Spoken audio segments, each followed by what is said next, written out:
Hello बच्चों, let's read the question. The question says which of the following statement about decomposition is incorrect. तो हमें यहाँ 4 statement दी हैं, हमें बताना है कि कौन सी स्टेटमेंट डिकम्पोजिशन के बारे में गलत दी हुई है। तो सबसे पहले बच्चों देखते हैं हम अपना की कॉन्सेप्ट। तो हमारा की कॉन्सेप्ट होगा यहाँ पर डिकम्पोजिशन। हम देखेंगे कि डिकम्पोजिशन प्रोसेस होता क्या है। तो बच्चों डिकम्पोजिशन एक प्रोसेस है जिसके अंदर हम कॉम्प्लेक्स ऑर्गेनिक मैटर को कन्वर्ट करते हैं इन इनऑर्गेनिक सब्सटेंसेस। तो इनऑर्गेनिक सब्सटेंसेस के अंदर हमने कॉम्प्लेक्स ऑर्गेनिक मैटर को डिकम्पोज कर दिया। अब ये इनऑर्गेनिक सब्सटेंसेस क्या हो सकते हैं? कार्बन डाइऑक्साइड हो सकता है, पानी हो सकता है। तो ये होता है हमारा डिकम्पोजिशन प्रोसेस। अब बच्चों डिकम्पोजिशन के अंदर हमारे 5 प्रोसेस आते हैं। इन 5 प्रोसेस के बाद ही हमारा कॉम्प्लेक्स ऑर्गेनिक मैटर कन्वर्ट होता है इनटू इनऑर्गेनिक सब्सटेंसेस। तो बच्चों सबसे पहला प्रोसेस आएगा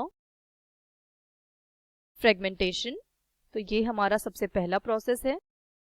फ्रेगमेंटेशन के बाद आता है लीचिंग।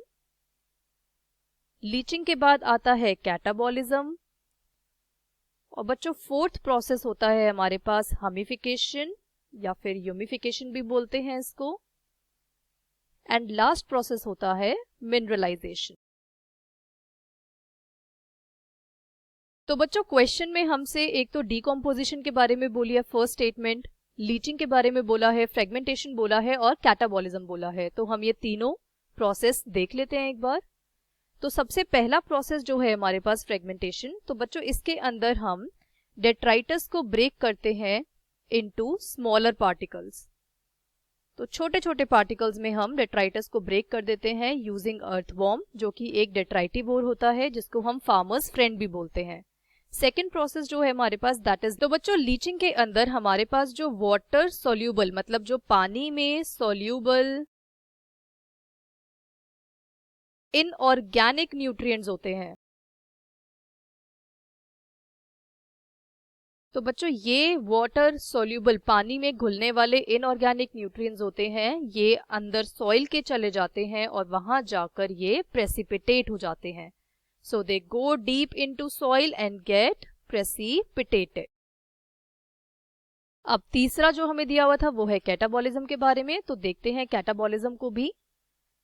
तो बच्चों हमें पता है मेटाबॉलिज्म 2 चीजों से बना होता है, एनाबॉलिज्म एंड कैटाबॉलिज्म। तो कैटाबॉलिज्म के अंदर हमारा आएगा कि जितने भी हमारे पास बैक्टीरियल और फंगल एंजाइम्स हैं, बैक्टीरियल और फंगल, ये सिक्रीट करते हैं एंजाइम्स और इन एंजाइम्स की हेल्प से